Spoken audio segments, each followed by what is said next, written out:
오늘 함께 묵상할 말씀은 요한계시록 2장 18절에서 29절까지의 말씀입니다.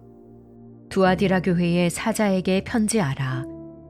그 눈이 불꽃 같고 그 발이 빛난 주석과 같은 하나님의 아들이 이르시되, 내가 내 사업과 사랑과 믿음과 섬김과 인내를 아노니 내 나중 행위가 처음 것보다 많도다.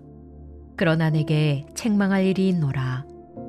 자칭 선지자라 하는 여자 이세벨을 내가 용납함이니 그가 내 종들을 가르쳐 꾀어 행음하게 하고 우상의 제물을 먹게 하는도다. 또 내가 그에게 회개할 기회를 주었으되 자기의 음행을 회개하고자 하지 아니하는도다. 볼지어다, 내가 그를 침상에 던질 터이요 또 그와 더불어 간음하는 자들도 만일 그의 행위를 회개하지 아니하면 큰 환난 가운데에 던지고, 또 내가 사망으로 그의 자녀를 죽이리니 모든 교회가 나는 사람의 뜻과 마음을 살피는 자인 줄 알지라. 내가 너희 각 사람의 행위대로 갚아주리라. 두아디라에 남아있어 이 교훈을 받지 아니하고 소위 사탄의 깊은 것을 알지 못하는 너희에게 말하노니 다른 짐으로 너희에게 지울 것은 없노라. 다만 너희에게 있는 것을 내가 올 때까지 굳게 잡으라. 이기는 자와 끝까지 내 일을 지키는 그에게 만국을 다스리는 권세를 주리니 그가 철장을 가지고 그들을 다스려 질그릇 깨뜨리는 것과 같이 하리라. 나도 내 아버지께 받은 것이 그러하니라. 내가 또 그에게 새벽별을 주리라. 귀 있는 자는 성령이 교회들에게 하시는 말씀을 들을지어다.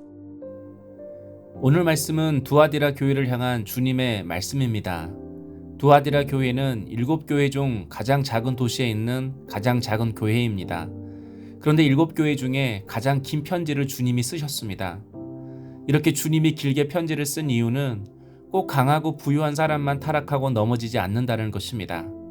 오히려 없어서 죄짓고 약해서 쉽게 무너지는 성도들이 많다는 것입니다. 그래서 주님이 두아디라 교회에 쓴 편지를 보면 칭찬은 딱 19절 한 절입니다. 그리고 나머지 10절은 모두 책망하는 말씀입니다. 이처럼 가난하고 약하다고 해서 모두가 믿음을 가지고 주님을 의지하는 것이 아닙니다. 오히려 약해서 악해질 수 있습니다. 가난해서 독해질 수 있습니다. 힘든 세상살이 때문에 강팍해질 수 있습니다. 그래서 18절을 보면 예수님을 그 눈이 불꽃 같고 그 발이 빛난 주석과 같은 하나님의 아들이 이르시되라고 말씀합니다. 여기서 주님의 눈이 불꽃 같다라는 것은 우리에게 있는 은밀한 죄까지도 살피신다는 뜻입니다. 그리고 주님의 발이 빛난 주석과 같다라는 것은 주님의 심판을 의미합니다. 한마디로 가난하다고 해서 외해가 없다는 것입니다. 우리는 대개 약한 것이 면죄부라고 생각합니다. 가난하면 다 이해할 것이라고 생각합니다. 그러나 주님은 그렇지 않습니다. 우리는 흔히 공의와 정의를 같은 의미로 사용할 때가 많습니다. 그러나 공의는 약자에게 관심을 갖는 태도를 말합니다.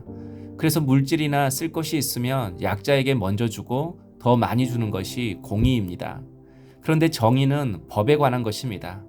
약자든 가난한 자이든 죄 앞에서는 똑같이 법의 판단을 받아야 한다는 것입니다. 그럴 때만이 이 세상이 온전히 설 수 있기 때문에 그렇습니다. 그래서 20절에 그러나 내게 책망할 일이 있노라. 자칭 선지자라는 여자 이세벨을 내가 용납함이니 그가 내 종들을 가르쳐 꾀어 행음하게 하고 우상의 제물을 먹게 하는도다 라고 말씀합니다. 이 당시에는 길드라는 상인조합이 있었습니다. 그런데 때론 상인조합의 회식이 끝나면 고사를 지내는 것처럼 우상숭배가 있었다고 합니다. 그리고 우상숭배가 끝나면 음란한 술자리, 파티를 했다고 합니다. 그런데 두아디라 교회 성도들도 자주 이런 모임에 참석했던 것 같습니다. 그러면서 이렇게 말하는 거죠. 먹고 살려니까 어쩔 수 없었다. 상인조합에 들어가려면 어쩔 수 없었다. 부하 직원이라고 어쩔 수 없었다. 이렇게 접근하는 것입니다. 이런 식의 논리가 이세벨의 논리이고 두아디라 교회의 논리입니다. 그런데 이런 행동의 배후에 거짓 교사들이 있었다라는 것입니다. 신앙은 자유함이 있어야 해. 하나님을 향한 믿음이 확실하니까 먹어도 상관없어.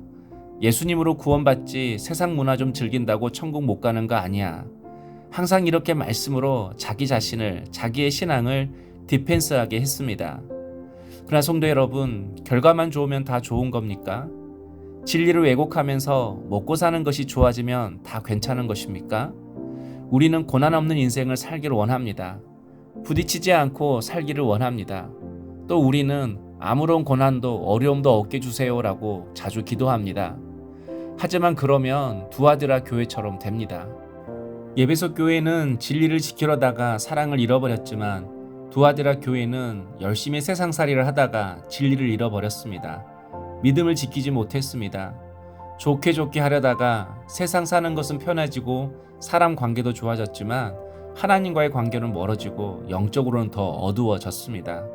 그래서 26절에 이기는 자와 끝까지 내 일을 지키는 그에게 만국을 다스리는 권세를 주리니 라고 말씀합니다. 여기서 이기는 자란 전쟁에서 승리하는 자를 말합니다.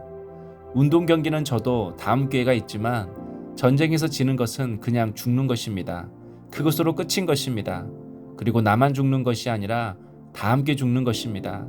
그래서 28절에 내가 또 그에게 새벽벌을 주리라 라고 말씀합니다. 새벽은 어둠이 물러가고 빛이 오는 시간입니다. 새로운 시작을 의미합니다.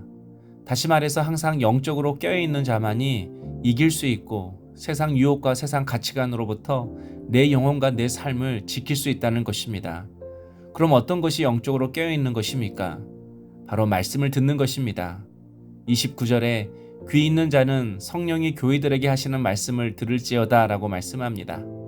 사람의 힘으로는 갑자기 절망에서 희망으로 우리의 마음을 옮길 수 없습니다. 갑자기 믿음의 결단을 내리고 세상 것을 끊을 수 있는 것도 아닙니다. 주님의 은혜가 부어져야 합니다. 그 은혜가 무엇입니까? 바로 말씀의 은혜입니다. 말씀이 깨달아질 때 은혜가 임하고 은혜가 임하면 능력이 임합니다. 그러면 마음에 힘이 생기고 믿음도 생기는 것입니다. 그래서 분별력이 생겨 비로소 죄에서 돌이키게 됩니다. 하나님께로 돌아가게 되는 것입니다. 그래서 오늘 본문을 보면 회개라는 단어가 많이 나옵니다. 두아디라 교회 성도들이 항상 먹고 사는 것 때문에 분별력을 잃어버렸다는 것입니다. 21절에 주님이 회개할 기회를 주셨음에도 세상 방식처럼 사는 것을 자꾸 말씀으로 합리화시켰다는 것입니다. 그래서 인생의 가장 복된 사건은 말씀이 들리는 사건입니다. 그래서 예수님이 귀 있는 자는 성령이 하시는 말씀을 들으라고 하신 것입니다. 그래서 말씀이 들리는 것이 은혜입니다. 말씀을 들리게 하시는 사건도 은혜인 것입니다. 말씀이 들릴 때 세상 유혹을 이길 수 있습니다. 오늘도 말씀이 들려져서 하나님의 말씀으로 자신의 삶을 합리화시키는 인생이 아니라 그 말씀으로 하나님께 돌이키는 인생이 될 수 있기를 주님의 이름으로 축복합니다. 적용 질문입니다. 생업과 연결되는 일이 진리와 성결에서 멀어지게 한다면 여러분은 어떻게 하겠습니까? 기도하겠습니다. 주님, 제 삶의 간절한 소망은 우리의 믿음이 어제보다 오늘 더 나아지는 것입니다. 마음과 의도까지 살피시는 주님께 부끄러움 없이 드려지는 우리의 삶이 되게 하옵소서. 예수님의 이름으로 기도하옵나이다. 아멘.